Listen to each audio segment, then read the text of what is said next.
Olá, pessoal. Aqui quem fala é o professor Fernando Rosário de Souza para fazer uma revisão do primeiro semestre para o pessoal do sétimo ano. Lembrando que nesta revisão a gente não vai explicar tudo de novo, né? É apenas para a gente dar uma refrescada nos temas que foram tratados antes das famosas férias aí, merecidas também. Mas agora, força na peruca e vamos ver o que a gente tem que se lembrar para servir de pré-requisito para os próximos aprendizados. Aí no sétimo ano, a gente viu um dos temas, o início da Idade Moderna, o absolutismo, o mercantilismo, o renascimento e a reforma religiosa. Espero que nenhum desses temas seja estranho para vocês. Vamos dar uma olhadinha no início da Idade Moderna? Dar uma olhadinha nessas perguntas, eu vou tentando respondê-las com a minha explicação de revisão. Vocês lembram que lá na Idade Média, com os bárbaros atacando, muitas pessoas fugiram para a civilização europeia e lá nos seus trabalhos de proteção. Só que chegou uma hora que os bárbaros se sedentarizaram, não é que eles ficaram com sede, eles ficaram com uma sede fixa. Então, nós temos germânicos se sedentarizando na região da Alemanha, os anglos na região da Inglaterra, né? Nós temos, por exemplo, os vikings na região da Dinamarca. Nós vamos ter uma sedentarização dos bárbaros. E com essa sedentarização, algumas pessoas começam a experimentar sair do feudo. Já não tem mais tanto aquele medo da espada dos bárbaros. A Igreja Católica também vai começar a ser questionada, né? Então, aquele medo da cruz e da espada, a gente pode dizer que ele vai sumindo gradativamente. É como se a espada tivesse amolecido e a cruz quebrado dentro de uma metáfora. E aí, alguns servos, eles tinham funções que poderiam ser úteis tanto no campo como na cidade. Eles eram os artesãos. Se você tem uma função que pode ser útil no campo ou na cidade, e você quer experimentar a cidade, você vai ter o surgimento de uma nova classe de artesãos nos burgos, estas cidades do final da Idade Média, começo da Idade Moderna. E aí, esta burguesia, ela se une em corporações de ofício. Na verdade, estes servos se unem em corporações de ofício, artesãos de uma mesma ocupação que combinam preços, de só ensinar o ofício para os próprios filhos, acabam enriquecendo e formando a burguesia. Só que para esta burguesia comercial, não interessava que cada feudo tivesse uma lei, uma moeda diferente. Isso atrapalhava muito as negociações. Já imaginou? Você vende tecidos, num feudo é por polegadas, no outro é por palmo, no outro é por metros, por jardas. Você vai num feudo, eles utilizam escudos, no outro feudo utilizam pesos. Cada vez que você vai fazer a conversão da moeda, você tem que pagar uma taxa para os banqueiros. De qualquer maneira, a burguesia queria unificar moedas e leis. Os reis que estavam meio apagadinhos na Idade Média você sabia de que feudo você era, você respeitava o senhor feudal do seu feudo, mas é capaz que você não soubesse nem quem era o rei que mandava no seu país.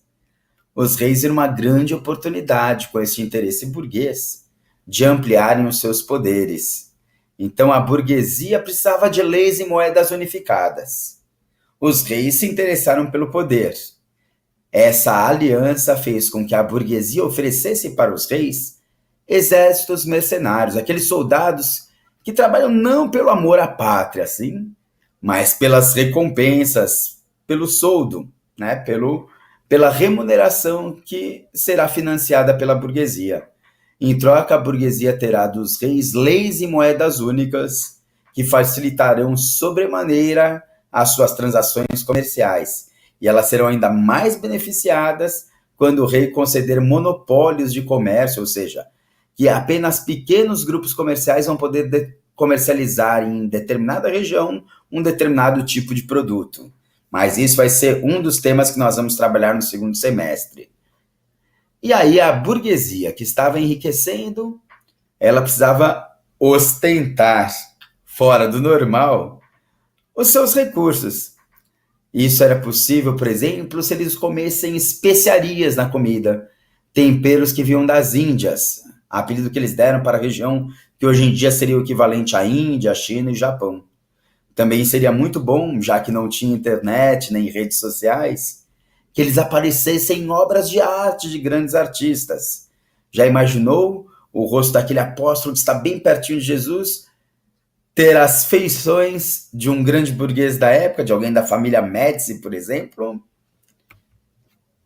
Você deve estar me perguntando o que tem este cara ouvindo rap a ver com o nosso tema. Eu acho que você vai se lembrar do rap que a gente fez para memorizar esta aliança do início da Idade Moderna. Era algo parecido com isso. Até o século XVI, a burguesia era aliada dos reis para unificar moedas e leis. Mas os reis não eram otários. Eles queriam exércitos mercenários. Yo! Bom, outro tema foi o absolutismo. Se ouve falar em absolutismo, você já imagina poder absoluto, poder total. Estes reis, com os exércitos mercenários nas mãos, realmente causaram uma série de estragos na Europa. Trouxeram benefícios para a burguesia, pelo menos um benefício inicial, mas você vai ver que depois até a burguesia não vai querer mais este poder tão absoluto assim. E se hoje em dia os políticos têm os marqueteiros, as agências de marketing, naquela época eles tinham filósofos que eles contratavam para dizer por que é bom ter um rei absolutista, mesmo que talvez isso não seja tão bom. Não existem empresas que dizem que é bom tomar uma bebida alcoólica ou até fumar o cigarro, e a gente sabe que isso não é bom. Na época existiam alguns filósofos que realmente defendiam o absolutismo. Vamos dar uma olhadinha em 3 deles. O Jacques Bousset, que o nome está aí e nenhuma piadinha quanto a isso, ele dizia que o rei governa porque Deus quer. Nós temos também o Thomas Hobbes, que dizia que o rei podia punir os pecadores semelhante ao Leviatã, ao monstro do Apocalipse que pune quem não obedece a Deus. E no caso, se o rei é um representante de Deus, você não respeitando ao mesmo, você não estaria respeitando a vontade divina, segundo a teoria da época. Já o terceiro, chamado Nicolau Maquiavel, você já deve ter ouvido a expressão fulano é maquiavélico, ou seja, que ele é capaz de fazer qualquer coisa para chegar aos fins que ele deseja. A frase não é especificamente dele, mas o raciocínio dele é resumido com esta frase. Os fins justificariam os meios. Para o rei obter o fim dele, que é a paz dentro do reino, ele poderia utilizar meios não muito éticos, como tortura, calabouço, guilhotina. O mercantilismo é a doutrina econômica da Idade Moderna. Se no feudalismo era rico quem tinha feudo, lá na Idade Média, na Idade Moderna vai ser rico quem tem as mercadorias. Por isso, o mercantilismo. Dentro do mercantilismo, nós temos 3 grandes ideias. Um país deve exportar mais do que importar, é a balança comercial favorável, deve acumular ouro e prata e deve cobrar impostos caros dos produtos importados, os produtos que vêm de fora, de maneira que a população queira consumir os produtos do meu país e não os que vêm de fora, e dessa maneira eu favoreço os empresários do meu país que pagam impostos para o meu governo, se eu sou o rei absolutista e defendo o mercantilismo. Está aí o metalismo, acumular ouro e prata, as exportações estarem mais pesadas do que as importações, a balança comercial favorável, e você fechar o seu país para os produtos que vêm de fora, para favorecer os empresários locais que pagam impostos para o governo. Um outro ponto, o renascimento, ele vem da palavra renascer. E aí, você deve estar pensando, por que deste nome? Lembra que os pensadores da Idade Moderna, os artistas, os filósofos, eles achavam que a Idade Média tinha sido um momento de morte cultural, em que aquela mentalidade teocêntrica, que tudo que acontece foi porque Deus quis, e que não usa muito a razão para explicar, seria algo obscuro. Eles falam, não, não, nós temos que fazer renascer os valores daqueles filósofos gregos, Sócrates, Platão, Aristóteles. Nós temos que fazer renascer a arte, a cultura romana. E se nós vamos fazer renascer os valores da Idade Antiga, que morreram na Idade Média, agora na Idade Moderna, nós estaremos fazendo o renascimento. Esses artistas e pensadores eram patrocinados pelas famílias ricas que queriam ostentação, o ponto que nós já falamos. Eles eram os mecenas. Uma grande família de mecenas na época foi a família dos Médici. Nós temos um dos artistas aí que são bem expressivos no Renascimento, o Michelangelo. O Michelangelo, ele tem uma escultura muito famosa chamada Pietà. Não só nessa escultura, como em outras. Ele dizia que ele não fazia esculturas, ele libertava as esculturas de dentro da rocha. Nós temos praticamente os nomes das tartarugas ninja são nomes de artistas do Renascimento. Nós temos o Leonardo da Vinci, o Michelangelo, Buonarroti, o Rafael, Sanzio e o Donatello. Todos são grandes artistas do Renascimento. Então, nós temos aí a Pietà esculpida num único bloco de mármore. Nós temos a valorização da figura humana, o antropocentrismo no lugar do teocentrismo. E nós temos alguém da família Médici, que foi um grande patrocinador dos artistas renascentistas.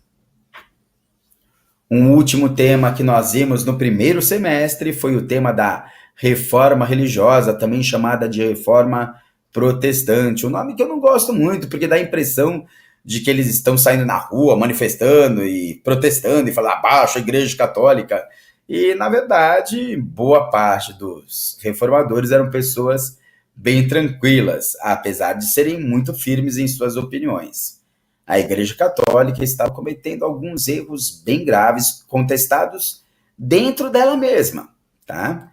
Existiam padres que vendiam falsas relíquias sagradas, existiam sacerdotes que cobravam pelo perdão dos pecados, fora até alguns que se envolviam em algumas perversões de conotação sexual.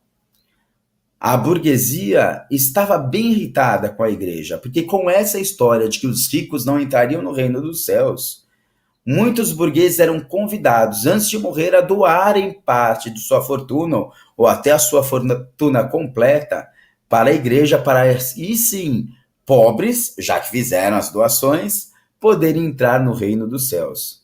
Durante a vida também era cobrada as indulgências, o perdão dos pecados, em forma de dinheiro e altas doações para o perdão dos pecados. A burguesia realmente estava bem descontente com a igreja, ainda mais que ela falava que o lucro era uma forma de pecado, a usura, cobrar juros de dinheiro emprestado seria proibido, porque as posses são todas de Deus e não dos seres humanos. Bom, os principais reformadores nós veremos nos próximos slides aí, mas tem um próprio sacerdote católico que acabou escrevendo 95 teses dizendo que a Igreja Católica estava fazendo errado. João Calvino, que dizia, ao contrário dos outros sacerdotes, que o lucro era uma bênção e que se você enriqueceu, é sinal de que Deus lhe abençoou. Isso soou como música para a burguesia, né? Que acabou apoiando esses reformadores. Era uma forma também de poderem ter um novo paradigma para os seus negócios. E temos um outro reformador que é o Henrique VIII, que teve uma questão quase que pessoal quando ele quis se separar da sua esposa e casar com a amante, e o Papa proibiu. Ele, como rei da Inglaterra, falou: criarei uma religião no meu país onde é possível este segundo casamento, e criou a Igreja Anglicana. A Igreja Católica realmente ficou preocupada com a perda de fiéis para essas novas religiões que estavam surgindo, e reagiu, fez a Contra-Reforma. Ela agiu também de maneira violenta, mandando para as fogueiras da Inquisição quem fosse pego nos países católicos seguindo outras religiões, mas também teve um caráter mais pragmático, ou seja, de catequizar novos fiéis, de vir para a América e catequizar aos indígenas. Apenas não perguntaram para eles se eles queriam, mas que essa foi uma das estratégias, foi. Gente, acredito que se vocês revisaram esses pontos, vocês estão com bons pré-requisitos para que este segundo semestre seja mais cheio ainda de grandes descobertas. Um grande abraço para todos e um excelente segundo semestre.